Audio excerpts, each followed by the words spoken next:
So let me give you guys a little bit of backstory as to what sparked this video in the first place. I was out running errands, and I was feeling incredibly bored that day. I said, no, let's not open up Spotify. No, let's not listen to a podcast on YouTube. Maybe just drive around in silence? Ew, yuck. No. So I turned on the radio because I was curious if there were any new songs that were popular. It ended up being the same 4 songs that are still overplayed. Well, actually, it was like 20 minutes of ads and then the 4 overplayed songs. But while I was driving and listening to 20 minutes worth of ads, something caught my ear. I was stunned, shocked, absolutely at a loss for words when I heard it. My head spinning while trying to keep my attention on the road. You're being so dramatic. Literally, you were fine in the car. Recoiling in confusion while pondering if what I heard on the radio was the absolute truth. You can play Walmart Land for free on Roblox today. Okay, hold on a second. This is literally an ad for a video game. Why is this so surprising? Because it's on Roblox. That's it? Yeah.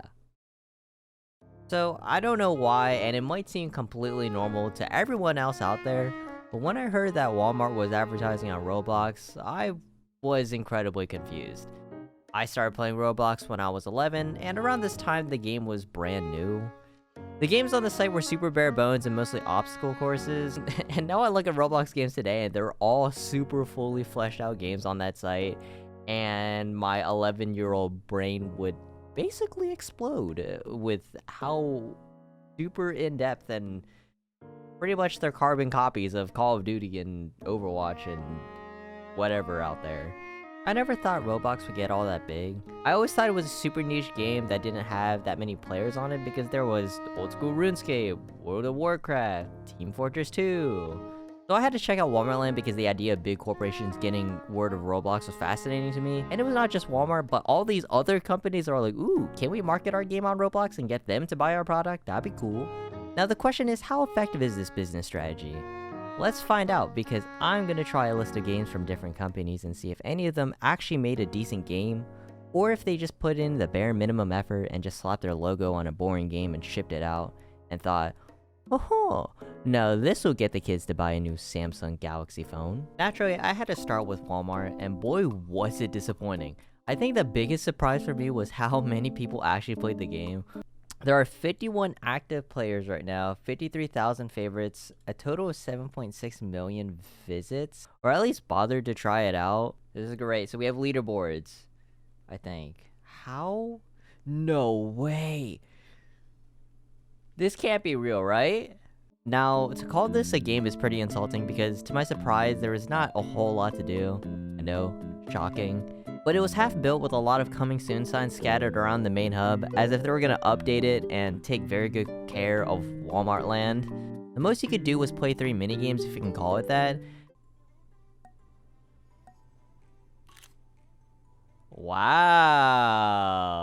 Manicure challenge high score. Ooh, let's play. Copy this pattern on left hand. I can't read. Oh, I just click.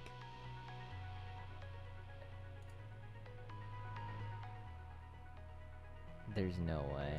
There are also coins scattered around the map that you can collect and turn into the shop, which I thought was funny.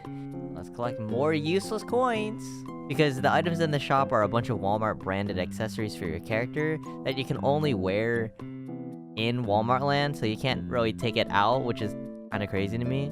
So, in my opinion, pretty useless. There wasn't a whole lot to do, which is pretty expected, but hey, at least there are food trucks showing you how to make a hot dog and an ice cream sundae. Gleazy truck. Recipes. No way. Are we gonna learn how to make ice cream for real? Ultimate ice cream sundae. Ranking it, I would have to throw it at the bottom. They had a mini obstacle course that went in a circle, and that was the highlight of Walmart Land. Other than that, I feel like this is gonna be a common trend with all these Roblox Corporation ad campaign games. They're probably not going to be that great. Next, we have iHeartLand Music Tycoon. And I actually heard this being advertised on the radio as well. I hate how it worked, but if I thought Walmart Land was awful, this was truly in a league of its own. Right off the bat, you're hit with an ad in-game from State Farm Park that you have to sit through. But not only that, they shove another brand in your face in the form of upgrading your gear, which just so happens to be Intel. Now, compared to Walmart Land, there was an actual game you could play. It was your basic game where you could upgrade your radio station from 7 listeners to 8 listeners. Now, what makes me so mad is that it has the gall to call itself a tycoon game, where all you do is run around and collect noises to run your little radio station for 10 seconds at a time. But if you use their promo codes, your radio can work 2 times faster. This game spits on the likes of Roller Coaster Tycoon and Roblox, where you actually get to build your own roller coaster and ride it around. But hey, at least I get to interact with Jake from State Farm in State Farm Park while using my Intel-powered device to power my radio station. I had to make a very special tier for this game because this had garbage written all over it, and I didn't think it could get much worse than Walmart Land, but it did, which was crazy to me. Crocs World Dev Duels. Maybe it was because the previous games were so sad and depressing that I actually pleasantly enjoyed myself with this one. When I entered the game, I was put on a small roller coaster, which toured me around the whole area, which I thought was nice, and they also built a small parkour course that you can just mess around in. But the mainstay is the mini games that you can play. What is the color of the yield sign? I'm pretty sure it's green. Am I just bad? Am I just bad at Roblox? Alright, yep. It's working. The cool thing is they actually got people who played Roblox to create a bunch of mini games, and whoever made the best one got a cash prize of $10,000, which I thought was pretty neat. Although you can find most of these mini games on other games on Roblox, at least they had the decency to get people who played the game to make Crocs World. So I'm feeling pretty generous with this one. I thought it contained pretty generic games, but they were all pretty fun and I enjoyed myself at the end of the day. Also, there was people playing, so I can happily say it was a B tier game. It's not bad. Of course, at some point we had to run into a pure obstacle course game, and it was none other than Tim Hortons that had to do it. I was an absolute demon when it came to obstacle courses, and I will have nothing but high standards, so Tim Hortons best not miss. The obstacle course was built pretty well, and it was for sure in the theme of Tim Hortons, but it was overall pretty short, and once you completed the obstacle course, you did not have much incentive to go again. Sure, you can get a faster time if you wanted to, but somehow people figured out to complete the course in 45 seconds, which I'm not too sure if that's actually possible without cheating. Wait. These guys did it in 45 seconds.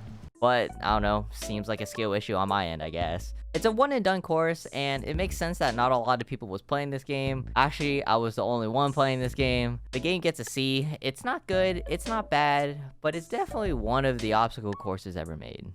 This next one is a bit of a doozy, and for a whole variety of reasons. It's no surprise that the Duolingo brand as a whole is a bit of a wild ride. I mean, just look at their Twitter page. But this game was a whole other ballgame. The game is a mishmash of a bunch of different things. When I played, they had a maze where you just needed to collect things for Duo and hand it to him. I'm having dinner with Duo, the owl? Simple, right? That's very wrong. Why they called this Spanish? And what the heck is that? Pretty sure it's like down here. Oh my god! When I figured out Duo was chasing you, I knew this was something entirely different. What's the best way to learn another language? I don't know, have Duo the owl murder you in cold blood when you don't know the word for meatballs in Spanish? But it does not end there. Like Walmart Land, the Duolingo Game Hub, I can't believe that's the name, has a store where you can buy merch, right?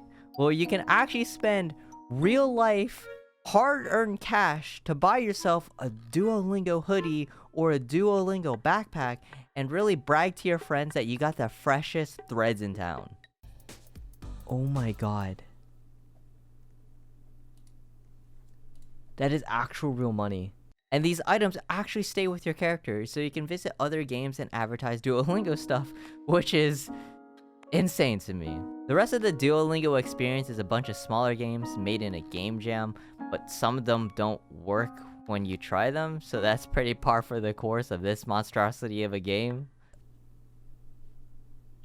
Oh. Ranking this one is pretty tough because I don't know what to think about this one. So I had to make a new category for it that aptly expresses my feelings towards it. I mean, the whole thing was just so crazy to me. I really don't know how to feel about it at all. This company had the most total visits on their game, unsurprisingly, and I'm talking about Nike Land. I expected pretty big things from Nike considering they're one of the largest brands out there. So I was hoping that they could put together a game that would be really good, and when I got to Nike Land, I noticed that the build quality was quite high. But almost too high, which I didn't think was possible. Almost all the footage I got from Nike Land is actually unusable, and you're probably looking at a PowerPoint screen right now, because I don't know why, but the game was just lacking my computer extremely hard. Let me put this into perspective. I have a Ryzen 7 and an NVIDIA 1070 in my PC. Not the most top of the line stuff, I know, but it gets the job done. So explain to me why I was struggling to run Nike Land, and how is someone on their phone supposed to run the game when I can't? I was only able to play one game before I was like, okay, this is enough. And that game was basketball, which admittedly was kind of fun. Oh, okay. Nike Land gets a B. I mean, it looked cool, and I could buy myself Jordans for my character. But seriously, what extra sauce did they put in this game that made it so laggy? Chipotle Burrito Builder. I'll just let the footage speak for itself. Let's get to work. Ready, set, roll! White rice. Is this white rice? Yep. Black beans. Yep. Now roll. Oh. Did I do it? Ooh, this is so much pressure. White rice, pinto beans. And then you want sofritas. I don't know which one. Is this it? It's this one. It's this one. I have no idea which one. I don't know which was the fruit. Did I get it? Holy. Speed up! We're actually goated at rolling, though. The corn. This is the corn. More corn? Greedy fuck. Please. I haven't gotten on my break yet. Please, carnitas. Oh, this guy looks angry. He's gonna yell at me. And sour cream, and then lettuce, and then we roll. Oh god. Wait, you were just here. Well, I'm gonna let you guys know right now. I am the best steak griller in town. I'm sorry, chef. My knife skills are terrible. I'm sorry, chef. I'm just not very used to holding a knife. This is jarring. This is so jarring.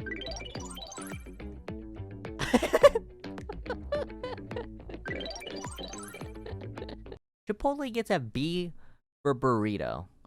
And this game was actually kind of fun. Honestly, I was very surprised about this one. It reminded me of Papa's Pizzeria, but without the soul. Oh, Jeff.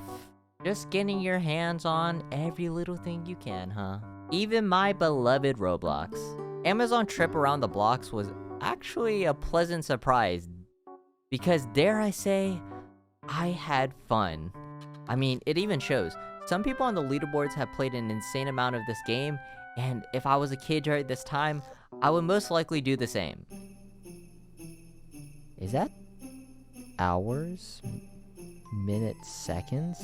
The game revolved completely around minigames, and they were all pretty fun. Although, I did not get to play too long because during one of the minigames, it crashed on me while I was facing off against someone on an obstacle course. So I want to forgive you, Amazon, and I will be canceling my Amazon Prime subscription because of this incident. This game surprisingly gets an A on this list because I went back and played it some more for a little bit longer. This game was not on the original list of games I was going to play. And yes, I know Elton John is not a corporation, I get that. But I had to play this one because it was just so out there. Welcome everybody. Get ready to explore, rock out, set your style, and prepare for a truly special concert experience. This can't be real. The minigames were like a rock band, Guitar Hero style music rhythm game that actually played Elton John songs, which at first threw me off. There was a bunch of trivia about Elton John lying about that you got points for that you can turn in for Elton John merch. And you can also buy a realistic avatar of Elton John too. You can pay 5,000 golden bricks or 500 Robux, which is $5. Lastly, there was a concert, but when I was playing, it wasn't ready yet, so that's pretty cool. I can't really rank this game because it's not supposed to be on this list, but if I had to put it somewhere, it would probably be around here, so take that as you will. And this brings me to the actual last game on this list, Spotify. Now, at this point, I have been pretty surprised with how most of these games ended up. I thought a lot of them would be a wash, but there were some actual fun games on here. Spotify Island Planet Hip Hop, where do I begin? I guess I'll just state it now. This game was a lot of fun. There was a little practice area where you could just mess around and do rail grinds and cool flips and shit. This is neat! Like, they got some fancy animations happening.